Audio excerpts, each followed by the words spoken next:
Gente, minha gente, tudo bom com vocês? Tudo bem com vocês? Olha eu aqui, Manuel Pereira, canal Sertão Ciências, seu canal de divulgação científica aqui no Nordeste da Bahia. E hoje com a presença do professor, biólogo e doutor Bruno Jardim, que trabalha no campus Itaperuna do Instituto Federal Fluminense. Bruno, muito bem-vindo ao nosso Sertão Ciências. Olá, Manuel Pereira. É muito bom estar com você aqui, né? A gente já tem uma parceria desde o ano passado, né? Inclusive, nós nos encontramos a última vez em outubro para gravar um episódio do IFCast, que a gente vai falar um pouquinho aqui do IFCast daqui a pouquinho, mas agradecendo o convite. Beleza, lembrando que o Bruno, ele é divulgador científico, além de professor, também é professor e divulgador científico. Ele também tem o podcast chamado IFCast, além de conduzir o Clube de Astronomia Caronte, correto? Correto, é isso mesmo. A gente tem um clube de astronomia aqui em Itaperuna, que é o Caronte, e o canal de divulgação científica do podcast IFCast. IF é a sigla do Instituto Federal Fluminense Cast. Bruno, antes da gente entrar na nossa pauta, que é sobre evolução e Darwin, fala um pouquinho sobre esses trabalhos, sobre o Caronte e também sobre o IFCast, né? Como é que nasce essa ideia de montar junto com os alunos um podcast para trabalhar a divulgação científica, a qual eu tive o prazer de gravar 2 programas com você. E vão ter mais episódios, pode ter certeza. Oba. Que já vai chegar convite para você aí, né, Manuel? Mas, poxa, essa pergunta, ainda mais do jeito que você fez, eu gostei pra caramba, né? Assim, o envolvimento dos alunos, né? Porque a gente sempre procura, nós docentes, né, e extensionistas, o protagonismo estudantil, né? O Clube de Astronomia Caronte, ele nasceu através de outro clube de astronomia. Antes de eu ser servidor do campus Itaperuna, eu fiquei 4 anos no campus Pádua, que é um município de 60 quilômetros de onde eu moro. E lá não tinha um clube de astronomia e a reitoria do instituto tinha parado lá um telescópio. Mas para pegar esse telescópio, eu precisava de um projeto. Só que eu não entendia nada de astronomia, no máximo, Manuel, no máximo. Eu sabia a ordem dos planetas, no máximo.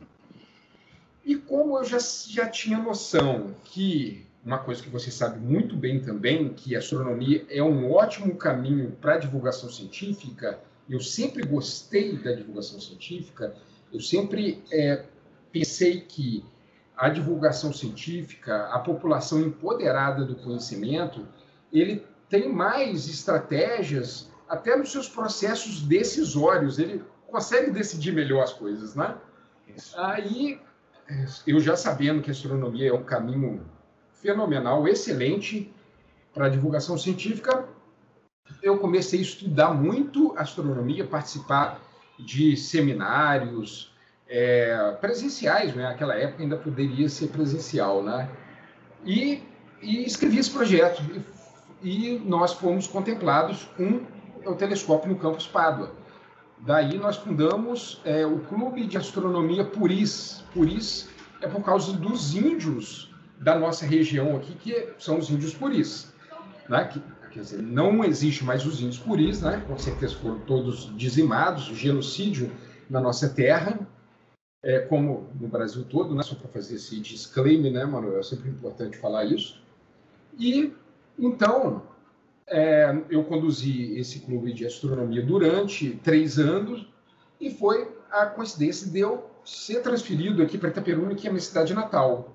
E um colega do campus estava deixando a coordenação e ele me convidou. E hoje a gente tem esse clube de astronomia por isso, que leva a divulgação científica através da astronomia para a comunidade de Itaperuna e da região também. Né? É importante, né, termos esses clubes, e eu conheço vários que ajudam a despertar o gosto dos alunos e da comunidade e a curiosidade pela astronomia. E isso traz, a médio e a longo prazo, bons resultados, tanto junto dos alunos quanto com a comunidade também. porque elas acabam tendo, de certa forma, um contato com o conhecimento da astronomia e, logicamente, com o conhecimento científico. E o IFCast? Pois então, o IFCast ele nasceu de uma proposta pedagógica, né? Eu já estava em Itaperuna e aqui a gente tem no nosso regulamento que 40% da nota, né, do bimestre, ele deveria ser dado, ele tem que ser dado ainda em uma atividade coletiva. Aí eu já estava cansado já de dar seminário, palestra. Então tá, então vamos montar aqui um podcast. Peguei os temas, dividi entre os meus alunos. Cada grupo, eles produziram a sua própria pauta, gravaram o seu episódio, editaram. O que eu fiz? Montei só o podcast na plataforma e subi para os agregadores. Tá? Isso nós conseguimos gravar 14 episódios assim. Caramba! Com os alunos. Tanto que você vai lá na descrição lá do episódio, este episódio foi produzido inteiramente pelos alunos tais. É o protagonismo do estudante. Isso aí é uma questão que me move muito.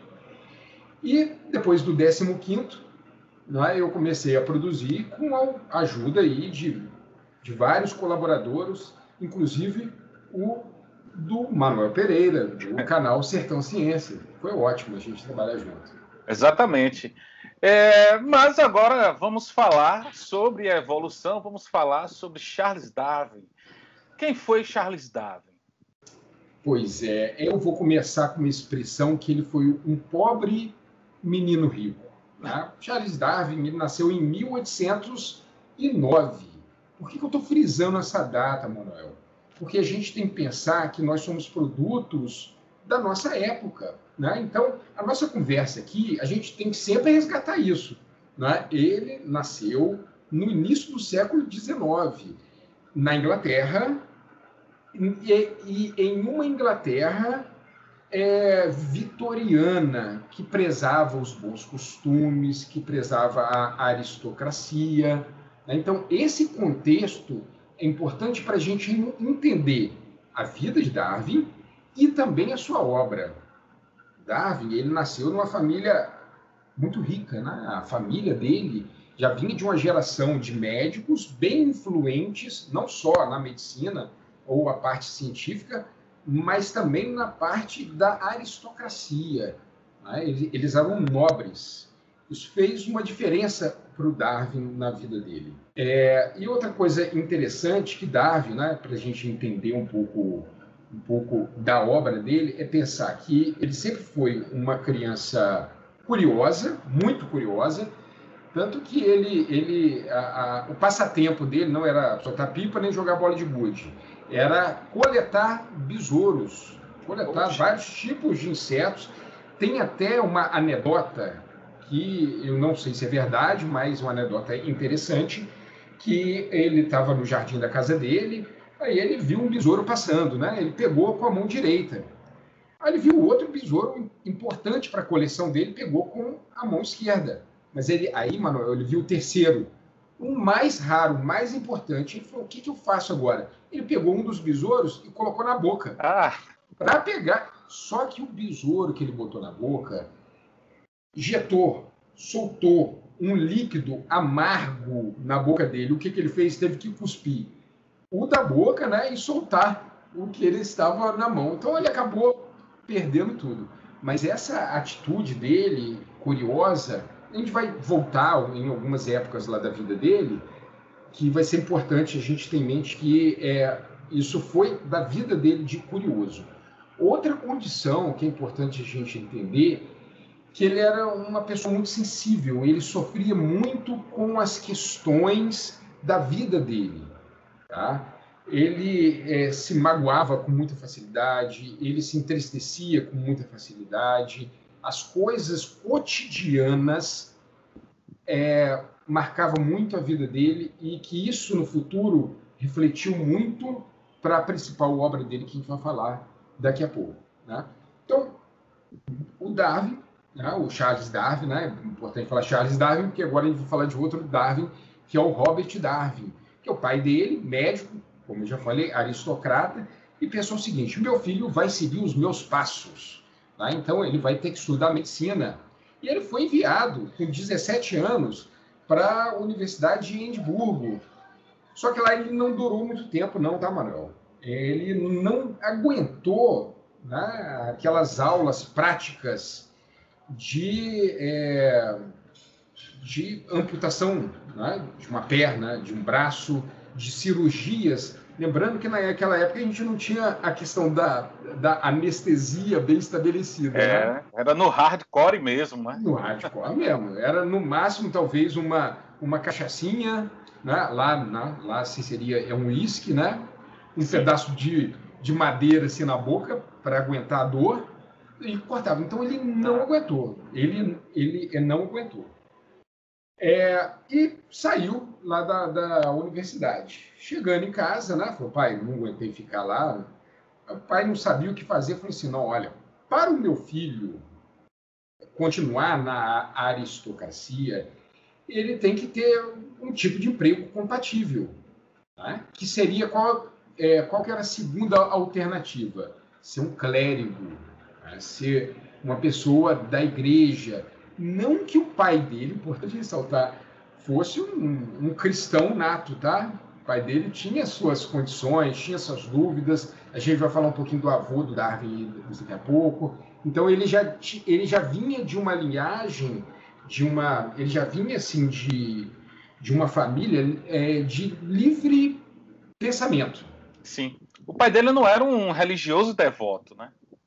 Não, ele fazia mais aquela cena ali para continuar na aristocracia. Você não ser um religioso, você não frequentar a missa de domingo, né, era o fim para uma pessoa que gostaria de continuar na aristocracia. Eu não sei mais como é na sua cidade, mas na minha, eu lembro, assim, na minha adolescência, tinha muito isso lá também, né? Às vezes a pessoa ia na igreja mesmo para fazer a cena, né? Para fazer a cena, né? O fulano de tal, eu encontrei ele lá na igreja, e você imagina no século XIX, né? E o pai dele mandou ele aí foi para Cambridge. Né? Em Cambridge foi uma grande virada lá da vida dele, tá? Porque ele foi estudar artes lá, que era um pré-requisito para se tornar um clérigo. Uma grande virada por quê? Não é porque ele se encantou com as aulas de religião ou as aulas de arte, porque ele conheceu um cientista natural chamado Heslow. Esse nome é importante aqui para a gente. E esse cientista natural, naquela época a gente não poderia falar se era um biólogo ou se era um químico, né? Era tudo integrado. Era tudo integrado, né? Então, ele andava muito com esse Heslow. Tanto que o Charles Darwin, ele era conhecido como o rapaz que anda com Heslow, de tanto que ele acompanhava o seu professor, né? Quem nunca teve um aluno que também acompanhava o seu professor, não é, Manuel? Eu aposto que você tem aí vários alunos que têm, como você, uma inspiração, né? Tem sim. Assim, igual a você, né? Enfim, é sempre o professor, querendo ou não, ele acaba sendo um diferencial na vida do aluno, né? Inspirando em algum momento, em algum ponto. Que bom, né? Isso é bom. E que continuemos assim, né? Com certeza. Inspirando a vida aí dos nossos alunos. O Heslow foi importante para ele, tá? Muito importante, porque apresentou o Charles Darwin, né? Voltando a frisar Charles Darwin, a um capitão de um navio que iria zarpar da Inglaterra a qualquer momento. Esse navio, você já deve ter escutado o nome dele, muitas pessoas que estão nos vendo hoje aqui, que era o Beagle. Beagle, exatamente, o Beagle. Tá? Então, o Heslow, ele conhecia o capitão do Beagle. Tá? Então, ele falou assim: Darwin, tem um navio partindo, né? Ele vai fazer uma volta ao mundo aí para testar alguns instrumentos de medição de tempo, alguns tipos de relógio, para mapear a costa da América do Sul. Você não quer ir, não? Né? ele foi correndo para casa para falar para o pai dele, né? Pai, ó, quero ir. Mas o pai, na mesma hora, falou, não, meu filho, o que as pessoas vão achar da nossa família Darwin ter uma pessoa que está em busca de aventuras, né? Aí o pai dele não quis deixar.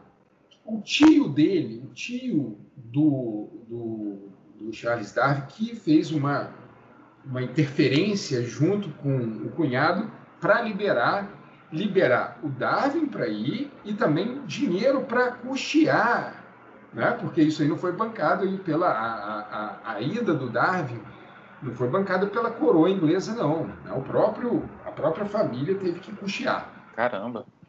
Porque, na verdade, o Darwin ele não foi como um cientista natural. Vamos lembrar que ele estava cursando faculdade de artes. Ele foi como companhia para o capitão do navio. O capitão do navio, o nome dele é Fritz Roy. E a história dele é interessante, por quê? Por dois motivos. Primeiro, o tio dele, o tio do Fritz Roy, que também já tinha sido um capitão de um navio, ele fez uma viagem longa e se matou no meio da viagem por falta de companhia, entrou em depressão. Nossa! Né? E o Beagle já tinha tido um capitão anteriormente que também se matou pela mesma questão de solidão. Tá? Mas por que? Aí você pode perguntar, mas o navio vai cheio de tripulantes, né? Por que ele não conversa?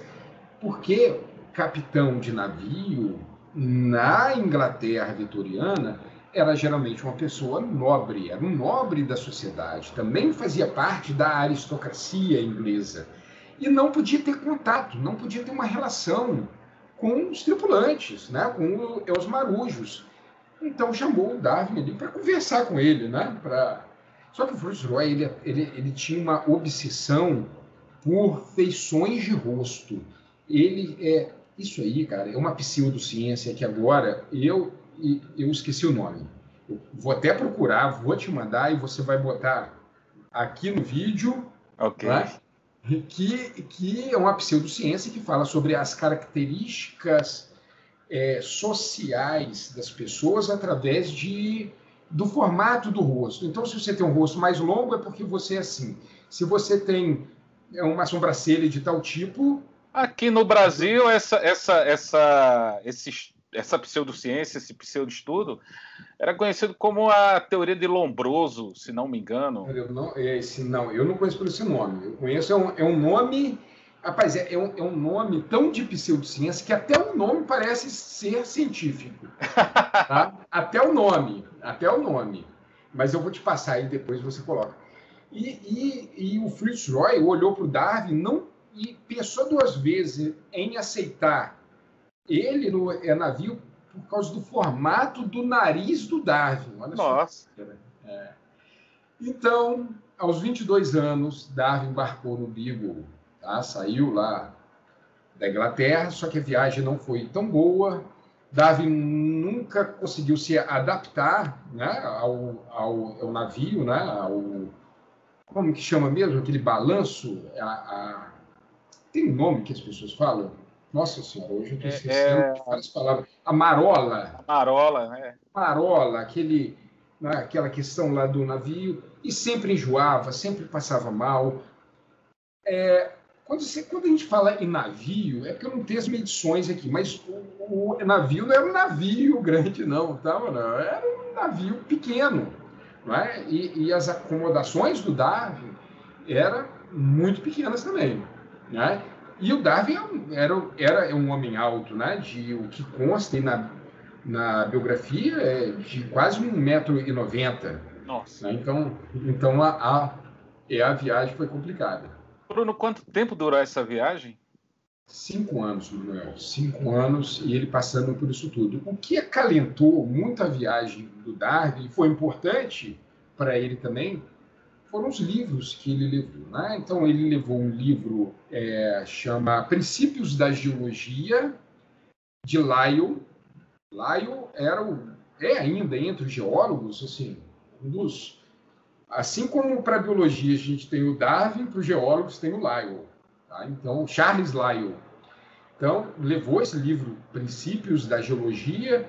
O grande boom naquela época era saber geologia, porque lembrando que nós estamos pós-revolução industrial, precisávamos de carvão, e carvão você precisa saber de geologia para saber onde ele estava, né? Então, o grande boom ali do conhecimento geológico estava permeando a sociedade.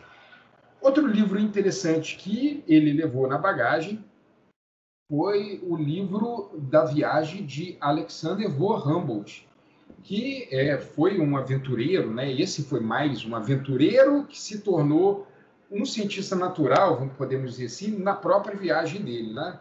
O von Humboldt é um herdeiro de uma grande fortuna, pegou o seu dinheiro e veio para a América do Sul para desbravar, né, o continente americano.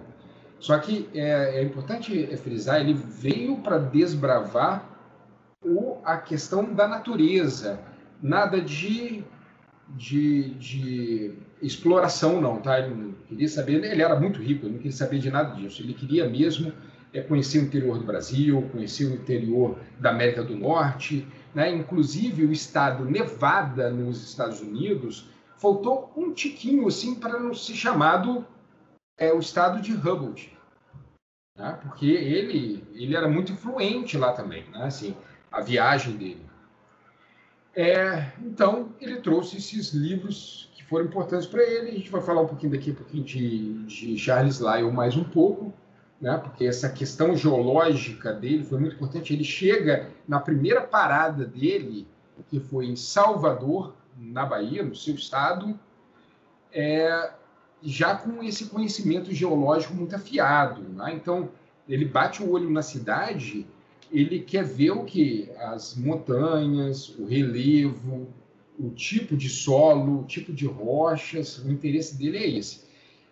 Só que aconteceram algumas questões aí na parada dele em Salvador. Primeiro que ele se deparou numa coisa que ele nunca tinha visto, né? Ele nunca tinha visto, já ouviu falar, mas não tinha visto, a escravidão.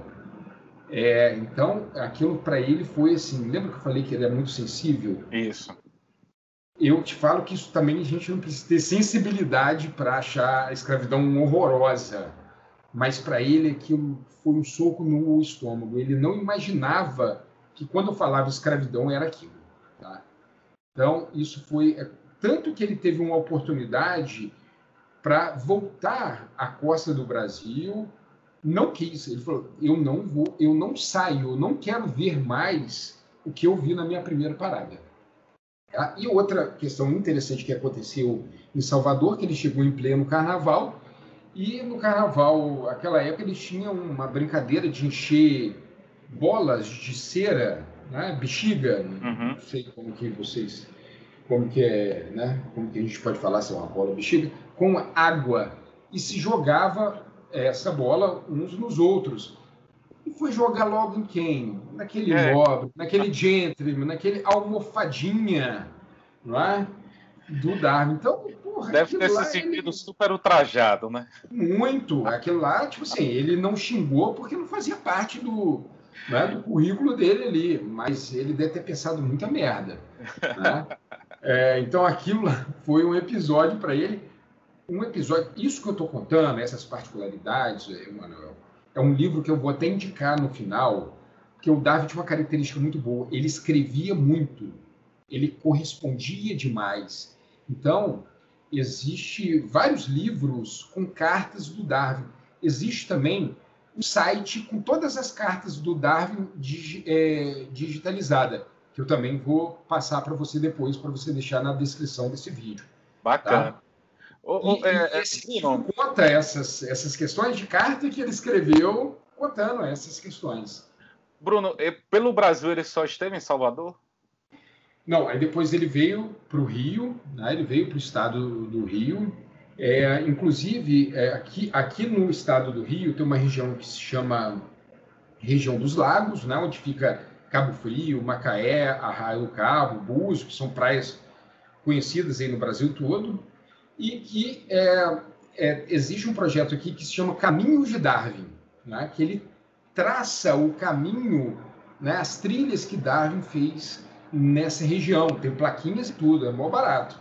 Né? Então ele teve aqui no Rio, ficou um mês, 2 meses aqui, e mais o ponto auge assim, do estalo dele para a teoria, né, porque na época era só hipótese, né, que ele levantou, foi quando ele chegou na Argentina, tá? Em Punta Alta, uma região ao sul lá da Argentina, que ele teve contato com o seu primeiro fóssil quase completo, que foi de uma preguiça gigante, né? As pessoas ali, sabendo que existia uma missão inglesa e que tinha um cientista natural ali, logo que ele desceu lá no navio, convidou ele para ver, saber o que era aquilo.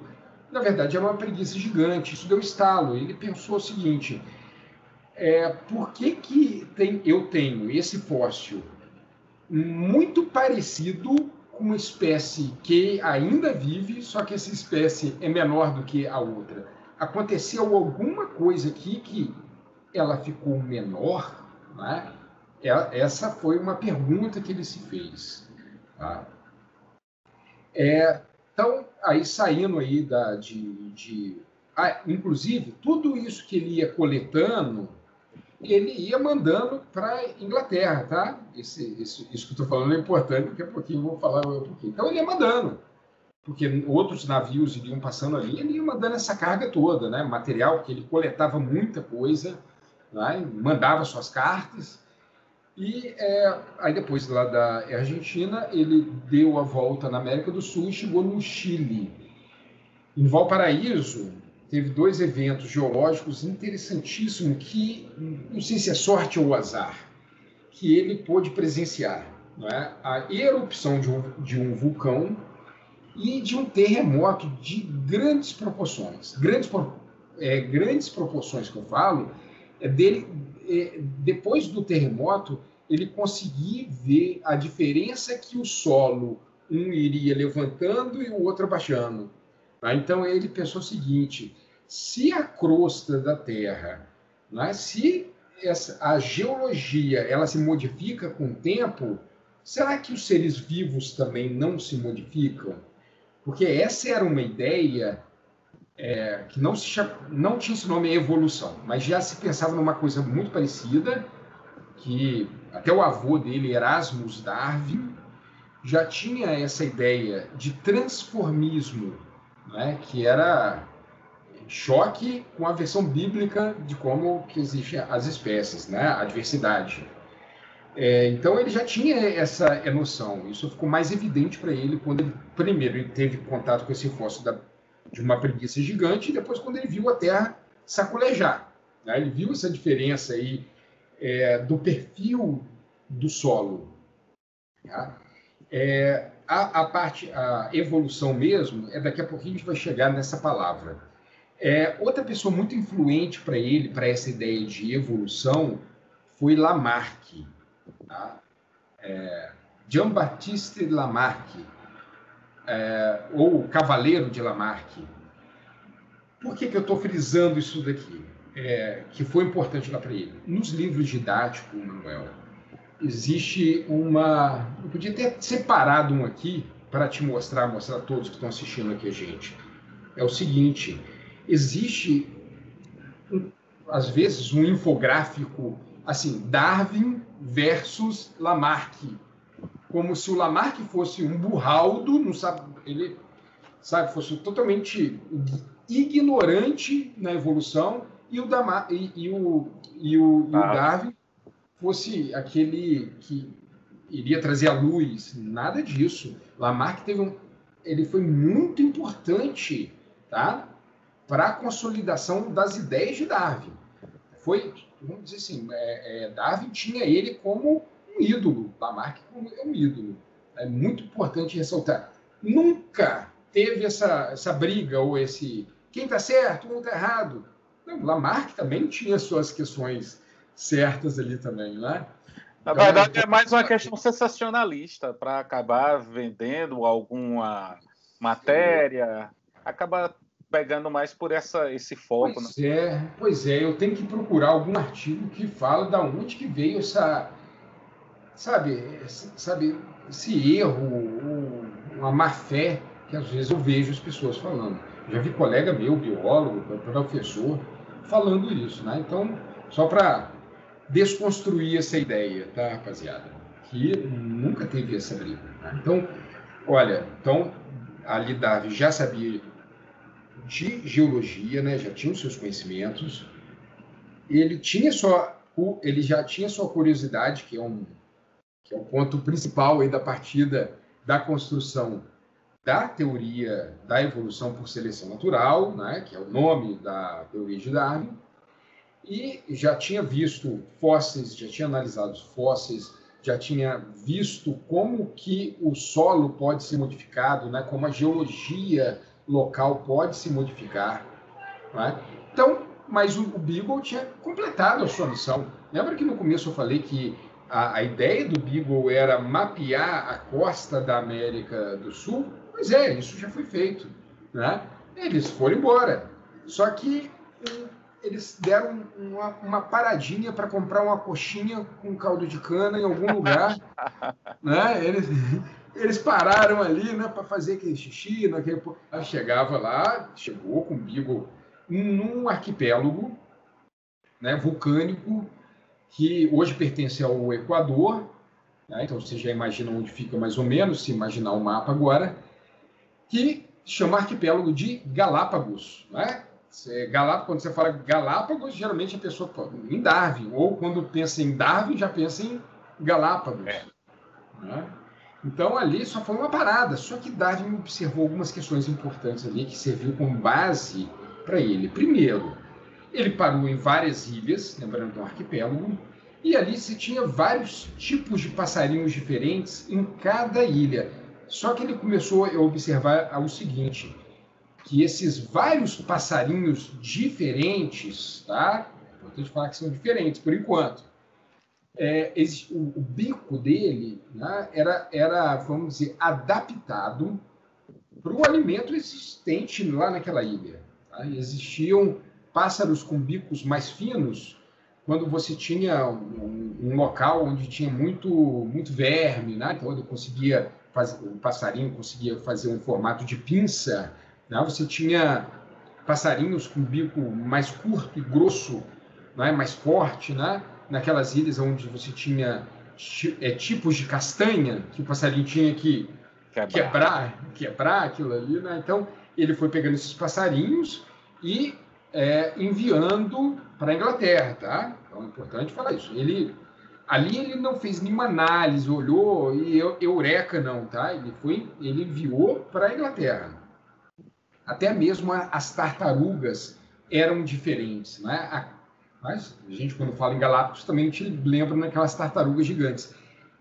Cada ilha tinha sua espécie de tartaruga com o formato do casco diferente, com padrões de cascos diferentes. Né? Até o governador, na época lá de Galápagos, falou para o Darwin, ele poderia pegar qualquer tartaruga que o governador iria saber de qual ilha veio. Tá? Então, você já tinha assim, a especiação, né? Você já tinha... ele começou a refletir ali, o que ele começou a refletir é sobre o isolamento geográfico de espécies que poderiam ser do continente, que de algum jeito migraram lá para aquelas ilhas, né? E que, conforme se teve a separação geográfica, aconteceu uma especiação. Tá bom? Então, acabou a viagem dele de 5 anos, tá? Ele passou pela Austrália, teve alguns apontamentos lá na geologia, mas que fica para outra conversa, e chegou em Londres, né? E foi recebido por Heslow, lembra lá do Heslow, que indicou Darwin ao Fitzroy, e por nada mais, nada menos, por Charles Lyell, que foi o seu grande mentor geológico, né? Que é uma pessoa que ele admirava. Interessante que esse contexto de 5 anos do Darwin enviando cartas para a Inglaterra, material para a Inglaterra, fez dele um popstar antes mesmo dele chegar na Inglaterra, né? As pessoas já admiravam Darwin, né? A comunidade científica já admirava Darwin pela essa coleção, né?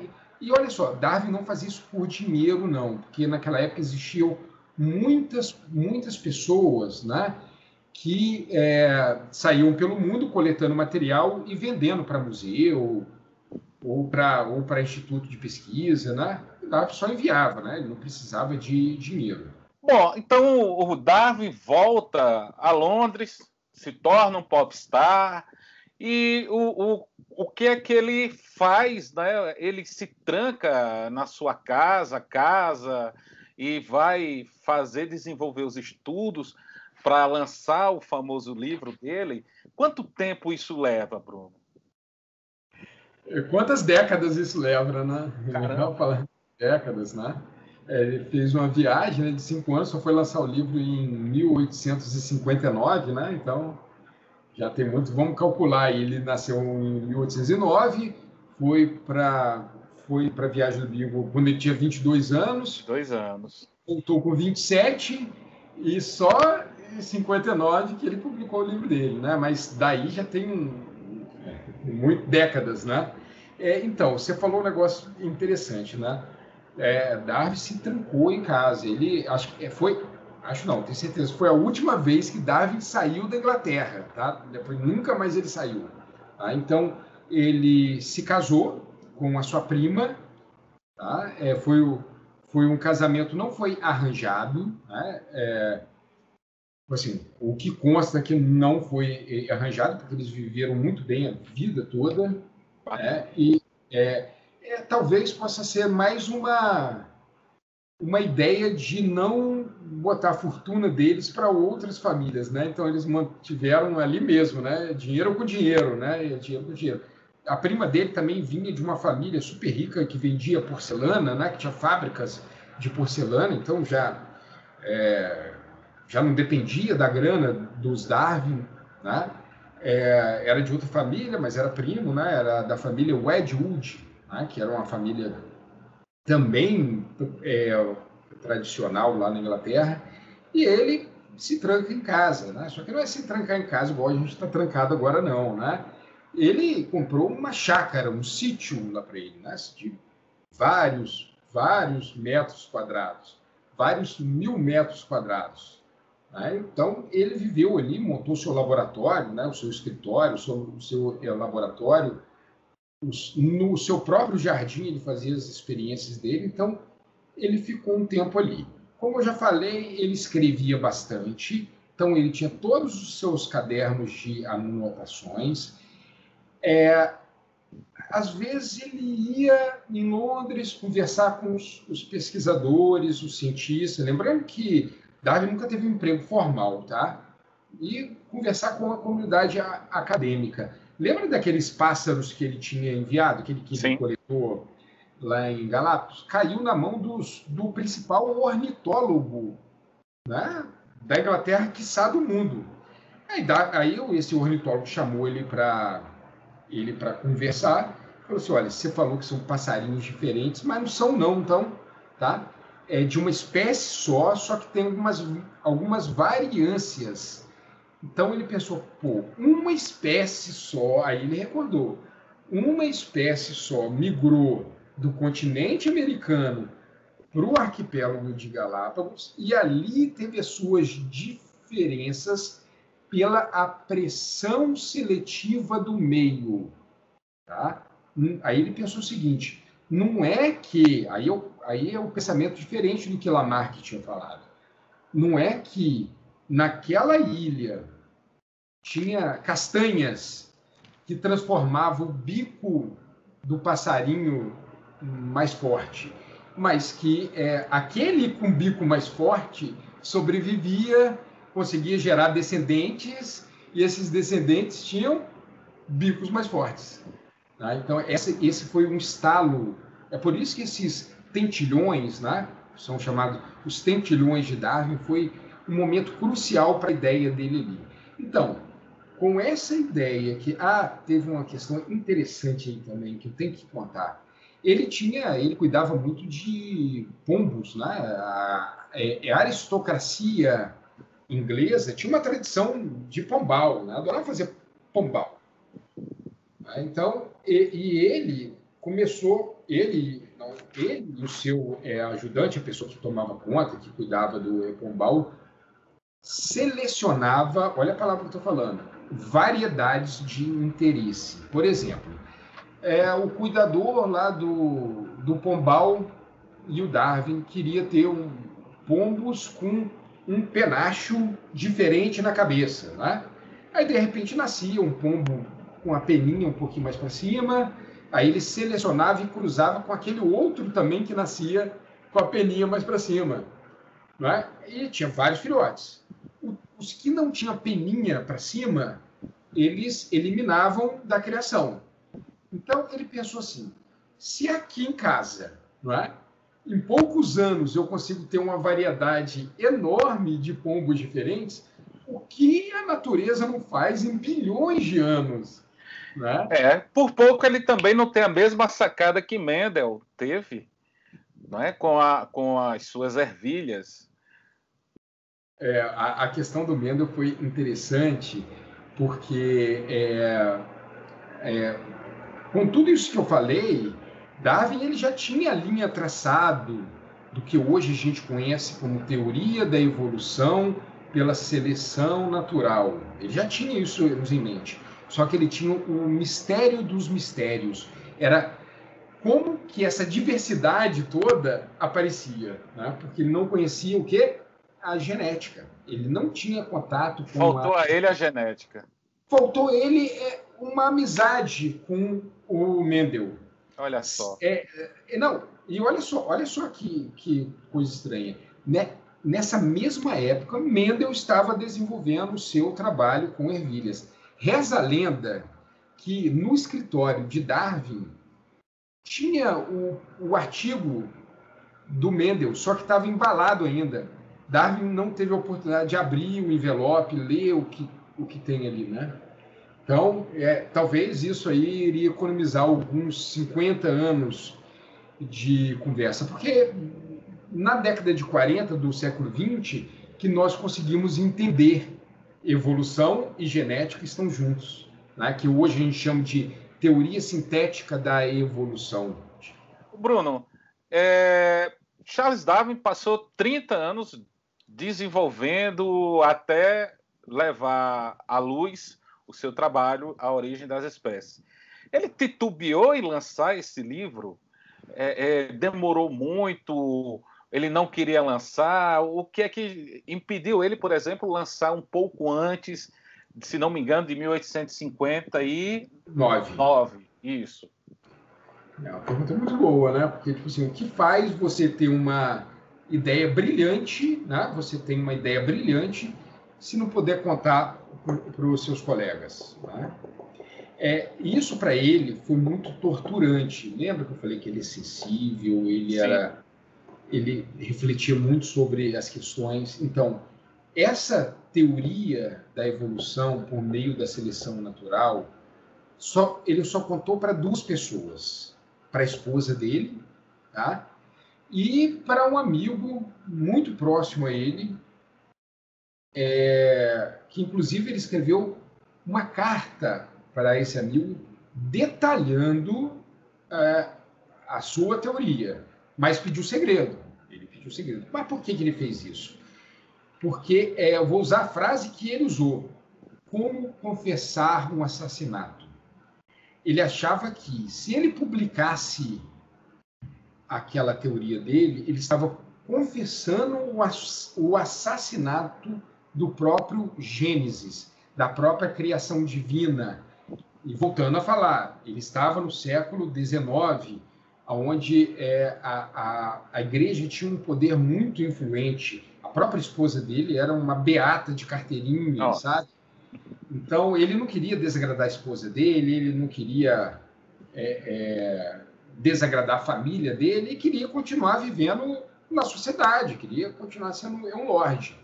Né? 2 eventos, né, foram importantíssimos para ele se libertar pressão interna. Que essas pressões internas eram muito complicadas para ele, porque eles somatizavam muito, né? Então, do mesmo jeito que ele guardava todas essas informações, ele passava muito mal. Ele tinha enjoo, tinha dor de cabeça, tinha úlcera, dor no estômago. Provavelmente é uma pessoa super ansiosa, né? Muito. Ele tinha zigue-zira pra caramba, né? Tinha muita questão, que era o quê? Era a somatização dessa pressão psicológica que ele tinha. Mas voltando a falar de duas coisas que fez ele refletir e bater na mesa, falar assim, agora é a hora, foi quando ele perde a filha dele, a mais querida, a primogênita dele, tinha 10 anos, né? Era aquela filha, e a família Darwin foi uma família muito fecunda. Eles tiveram, ele e a esposa, 10 filhos, né?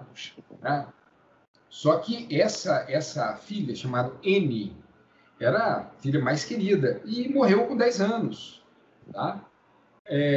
Morreu com uma doença que, se fosse hoje, a gente teria como salvar, teria vacina, teria tratamento, tá? Que foi a febre tifoide. Poxa. Então, hoje a gente já teria como salvá-la, né? Então, por isso que é muito importante, pessoal, vacina salva vidas. Vacina sim. Vacina sim. Então, a filha dele morreu, aquilo desconcertou ele tudo, sabe? A ideia dele que ele tinha sobre essa religião da família, ou essa religião da aristocracia inglesa. E, assim, a gota d'água foi quando ele recebe uma carta de um jovem naturalista e fã do Darwin, que era Alfred Russel Wallace. Ao contrário de Darwin, Wallace era pobre, filho de um açougueiro lá de Londres, que a vida dele, a vida de Wallace, era coletar espécimes para aí sim vender. Ele vendia, ele trabalhava. Apesar dele ser um cientista natural, o que dava dinheiro para o Wallace é fazer isso, é comercializar a biodiversidade do planeta. Tá? Então ele ia para um lugar, coletava, e nessa coleção que o Wallace fez, ele teve a mesma ideia de Darwin, e escreveu uma carta assim muito dava para ver que ele não copiou Darwin. Primeiro, porque só duas pessoas que sabiam. Era esse amigo dele e a esposa. E segundo, é que ele fala com muito respeito. Né? Sim. O Darwin, sim. Até o Wallace, ele desconfiava da própria ideia. Ele mandou essa carta, tipo assim, olha, dá uma olhada, vê se eu não estou muito errado. Né? E nisso, Darwin falou, não, agora eu vou ter que publicar. Aí vocês podem pensar, então Darwin passou a perna lá no jovem Wallace, muito pelo contrário. Darwin fez questão, é uma das cartas que Darwin escreveu para uma pessoa, falando que preferiria queimar toda a sua obra, todos os seus manuscritos, do que passar a perna no Wallace. A saída que ele teve foi o seguinte, pegar cartas dele antiga, que ele mandou para esse amigo, contando sobre, se eu não me engano, essa carta era da década de 40 do século XIX. Né? Então, quase 20 anos dele lançar o livro. E apresentar essa carta junto com a carta do Wallace num congresso, né? Que era, vamos dizer, uma reunião que era da Sociedade Linneana de Londres. Tá? Então, ele iria entregar as duas cartas e iria ler. Né? Assim, o presidente lá da associação iria ler em voz alta as duas cartas, mostrando a compatibilidade. Tanto que hoje, essa teoria da evolução pela seleção natural, ela em alguns países, se eu não me engano, até lá na Inglaterra, ela é conhecida como teoria de Darwin-Wallace. Né? Aqui a gente fala assim do Darwin. É aí que eu vou pegar a pergunta mestre dessa nossa conversa aqui, não é? Porque a evolução não é apenas uma simples teoria. Porque muitas pessoas, Bruno, sempre utilizam dessa falácia. Ah, é só uma teoria. Não, não é só uma teoria. Por quê? Então, vamos lá. Importante pergunta. A todo convidado seu aqui, você pode fazer essa pergunta, que é uma pergunta que a gente tem que ficar todo dia respondendo, né? A gente tem que ficar martelando essa resposta sempre. É o seguinte, quando a gente fala de teoria no nosso cotidiano, é uma coisa, tá? Se eu falo assim, Manuel, vamos fazer um churrasco? Aí você fala assim, Bruno, não vamos não, porque eu tô com uma teoria aqui, olha, que vai chover. Sabe assim, um pressentimento, uma ideia sua, um palpite, melhor palavra, tá? O que a gente usa no dia a dia, Sim. tá? Quando a gente fala teoria científica, é o maior grau de confiabilidade que uma hipótese ela vai ter, tá? Então, a gente pode falar um pouquinho de o que é o método científico, que ele começa com a observação do mundo natural, que o Darwin fez na sua viagem, né? Ele olhando os fósseis, olhando a geologia, aí teve o estalo. Esse estalo foi o quê? Uma hipótese, tá? Que é a hipótese que os organismos evoluíam pela seleção natural, né? Que naquela espécie você tinha uma diversidade, que essa diversidade era selecionada pelo meio ambiente, como o caso dos pássaros. Então, isso é uma hipótese. Quando uma hipótese, não é, ela é testada várias vezes e passa nesse teste, que a gente chama de teste de refutação, que você testa tentando derrubar essa hipótese. Tá? Quando ela passa por vários testes, nós consideramos como uma teoria. Então, hoje, teoria é o maior grau de confiabilidade que uma proposição científica, que uma hipótese, ela tem. Tá? Então, eu vou te falar que a teoria é um fato. Tá? E é um fato. Exato. Outra coisa também que é muito propagado de forma errônea é aquela figura de que o homem vai evoluindo do macaco, né, do macaco até chegar a ser homem, né, até ser o ser humano como nós conhecemos. O que é há de errado nessa figura? Certo. Eu não sei se essa figura ela foi produzida de má fé, entendeu? Um dia tem que procurar algum lugar para a explicação de onde que surgiu essa figura. Porque é uma figura muito utilizada. É utilizada até mesmo por pessoas que têm uma vivência acadêmica. Livros didáticos usam. Livros didáticos. Boa. Usa mesmo, porque eu já vi. A intenção daquela figura é para mostrar o seguinte, que nós evoluímos de um animal, né, que poderia ser o chimpanzé. Essa aí é o que, né, a figura ela quer trazer. Só que, na realidade, não é isso que acontece. Né? Porque essa figura vem uma outra pergunta de reboque. É assim, então se a figura está assim, quer dizer que um dia todos os chimpanzés vão se transformar em humanos, né? Mas a questão é o seguinte, nós, Homo sapiens, tivemos o mesmo ancestral comum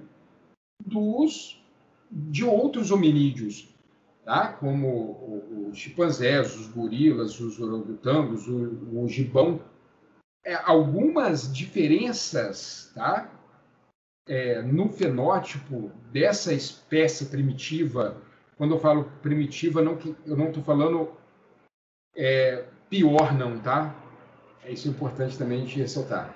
Primitivo na biologia, a gente é sinônimo de antigo, tá? Não é sinal de inferioridade. Importante reforçar isso sempre isso também. Existia essa espécie, né, de um primata que, por algumas diferenças dentro da própria espécie, e dos locais, né, da separação geográfica de grupos dessa espécie, ela foi se especializando, ou se especiando, é melhor essa palavra. É bem melhor, especiando em Homo sapiens e do gênero Pan, que são os chimpanzés. E ainda mais, dentro do grupo Homo, nós tínhamos mais espécies, tá? O Homo neanderthalensis, o Homo sapiens, o Homo erectus, tá? E que hoje não estão né, essas outras espécies, né, entre nós. É importante você falar dessa pergunta, porque eu já vi uma variação já dessa evolução, né, dessa diferença, que é mesmo até falando exclusivamente do gênero Homo. Tinha o Homo, eu já vi essa figura assim, o Homo erectus, que era mais parecido com o símio, tá? E depois o Homo de Neandertal, e depois o Homo sapiens, que dá a entender que nós viemos dos erectus e os Neandertal, né? Então, sim. Que também não foi assim. Nós coexistimos com essas duas outras espécies, né? Mas é muito bom reforçar essa ideia. É verdade. É sempre bom derrubar esses mitos e, infelizmente, assim, ainda as pessoas propagam essa ideia de forma muito errada, que o ser humano veio do macaco, e sempre tem essa perguntinha, com licença da palavra, cretina, né? Se o homem veio do macaco, por que ainda existe macaco? Mas você muito bem explicou aí. Não, e Darwin nunca falou isso, tá? Darwin nunca... Isso é importante frisar também, não é?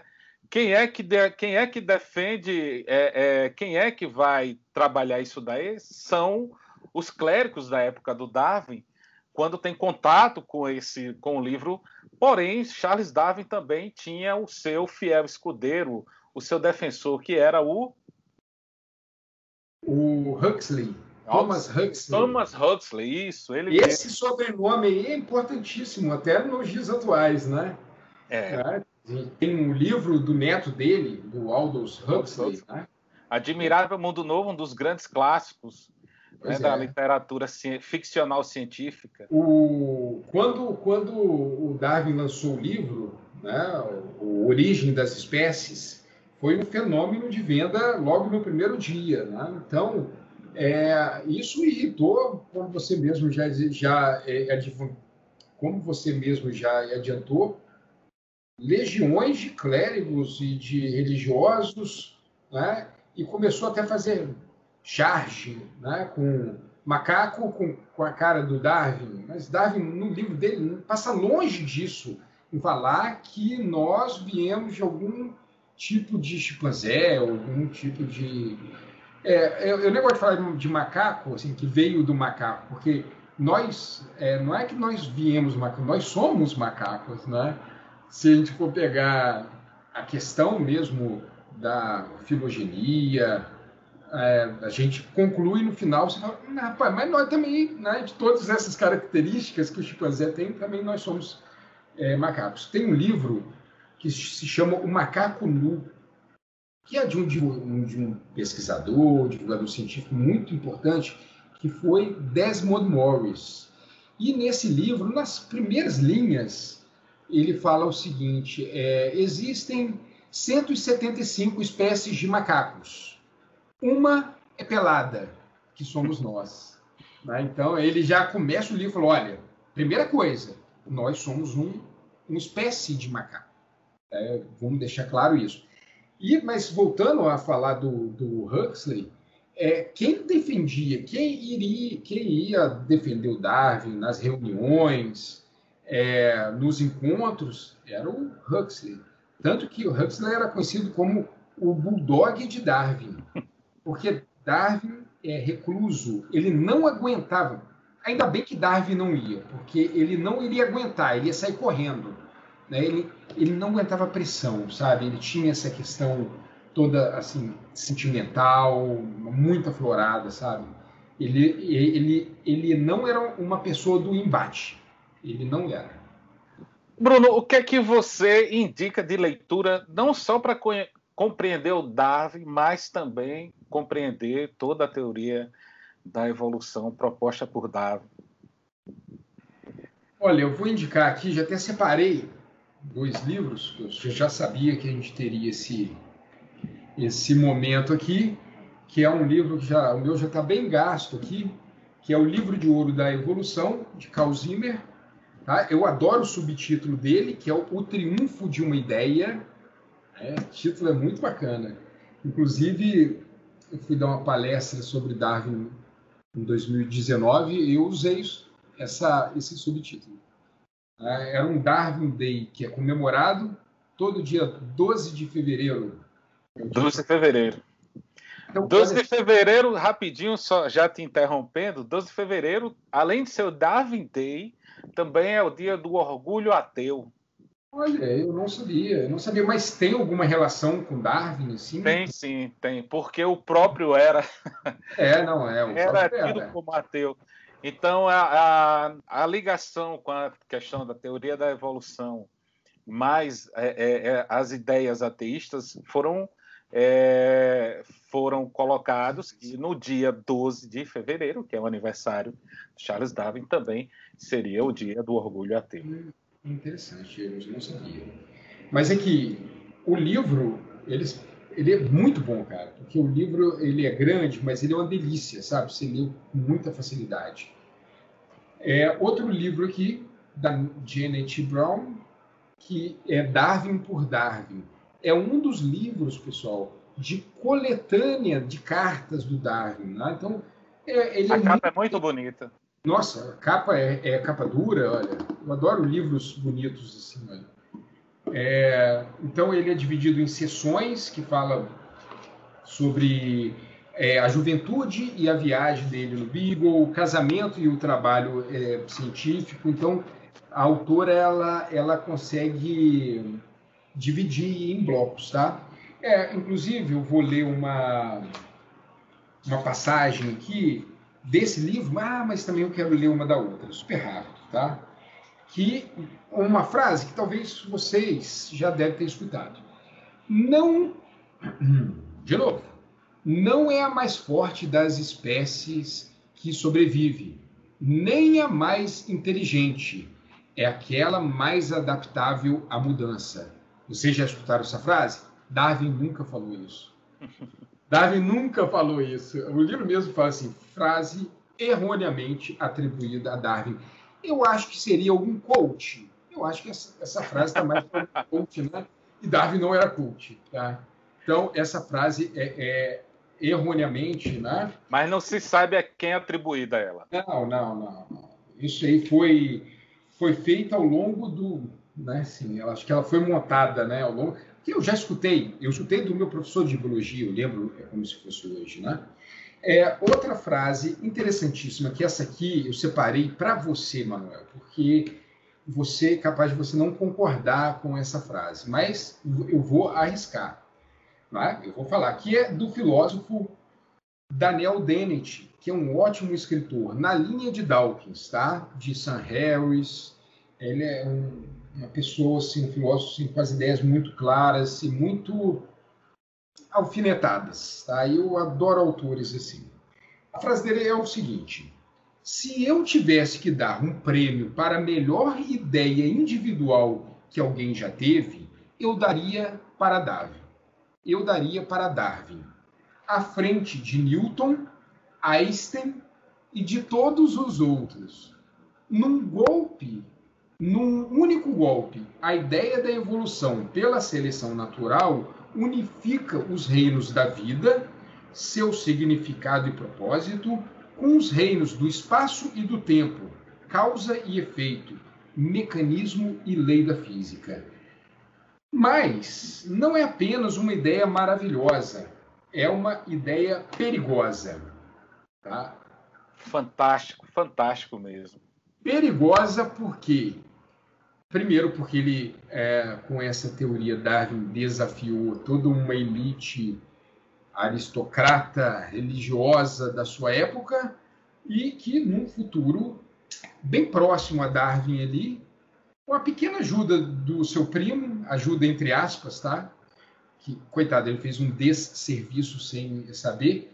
O primo dele, chamado de Francis Galton, inaugurou uma interpretação muito errada de má fé. Eu não estou falando nem que é errada, não, é de má fé, que foi a eugenia, tá?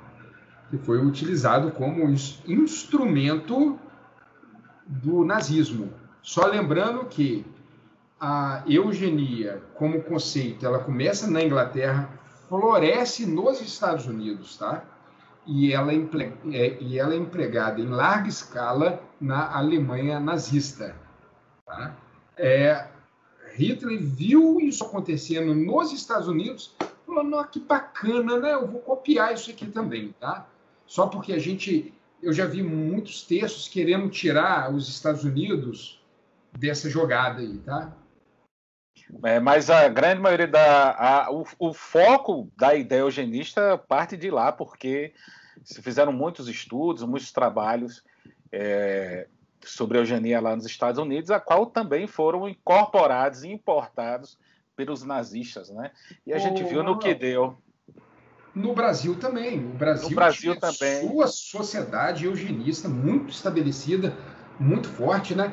Vários, hoje, que nós chamamos de intelectuais brasileiros, né? Eram eugenistas e não era de pensamento, não, era de carteirinha. Ele era associado ao clube. Ao clube, né? Entre eles, o senhor Monteiro Lobato, né? O Roquete Pinto, né? Que foi o grande divulgador da rádio aqui no Brasil, né? Que é muito conhecido, né? Tem a Fundação Roquete Pinto. Isso. Tá? Então, isso aí para essas questões, até um bom a gente conversar com um sociólogo, até para a gente entender, assim, será que a gente pode ser... porque eu fico com medo de ser anacrônico, né?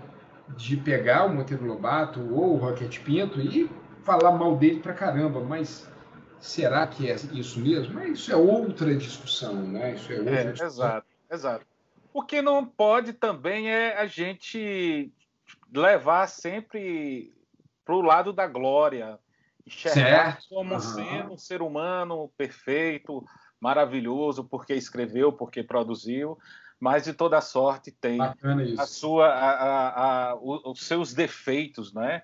Infelizmente, defeitos muito feios, porque isso já vem recheado de preconceito, né, de cisão racial, entre outras coisas. Só que eles não chegaram a cabo como Hitler chegou, tá? Assim, de exterminar, não é? Que a ideia, tanto no Brasil quanto nos Estados Unidos, era uma vertente que se chamava eugenia positiva, que a ideia era o cruzamento de indivíduos com características ditas melhores, tá? Como cor de pele, altura, inteligência, alguma coisa parecida, né?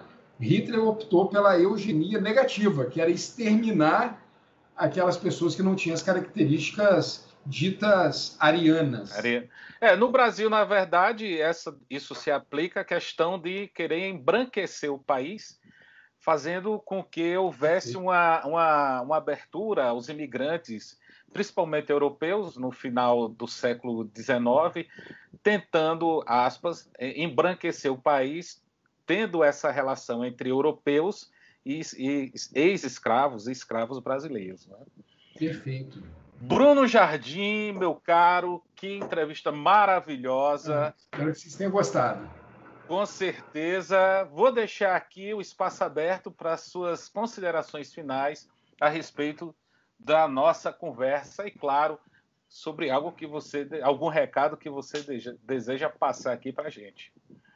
Acho que não existe mais nada, né, Manuel? É sempre um prazer estar conversando com você, né? Assim, eu adoro ter esse diálogo com você, né? A gente se conheceu o ano passado e eu me identifiquei muito com o seu jeito de divulgação científica, né? Então, e agradecer o convite, né? Assim, foi muito bom estar aqui com você hoje e se tiver outra oportunidade, outro tempo, pode me chamar que eu vou estar sempre com você. reforçar a questão da divulgação científica, da divulgação do conhecimento, né? Falar uma frase do E.T. Bilu, que é busquem o conhecimento, né? Você sabe que tem um E.T. Bilu que falou essa frase, né? Busquem o conhecimento. Então, vou replicar a frase do E.T. Bilu aqui, que é muito importante para a gente, Emanuel, decidir. Porque eu vou botar esse contexto nos dias atuais, tá? Você chega e fala assim, eu não vou tomar vacina, tá? Só que você conhece como a vacina funciona. Então, para você decidir realmente, você tem que conhecer, você tem que ter um conhecimento. Se você tem um conhecimento, você fala, não, eu vou tomar. Então, essa sociedade que tem esse conhecimento científico, ele fica empoderado para tomar suas decisões. Então, reforçando aqui a importância do conhecimento científico na vida de cada um de nós. E é isso. Gostaria também que, no final, para falar do IFCast, pessoal, você vai deixar aí na descrição? Com certeza. Fazendo um favor, Manuel, o link lá para vocês acessarem. Nós temos vários temas das ciências da natureza, falamos de astronomia, falamos de química, biologia, vários assuntos interessantes da própria ciência. Tá? Temos episódios de matemática e vou deixar o meu e-mail também, o e-mail do IFCast, quem quiser entrar em contato, tá? Usar e agradecer mais uma vez aqui o espaço. Manuel Pereira. É isso aí, pessoal. Obrigado, Bruno. Um oxente para você, um oxente para quem está nos assistindo. Um cheiro, um grande abraço e até a próxima. Tchauzinho. Tchau, tchau, pessoal.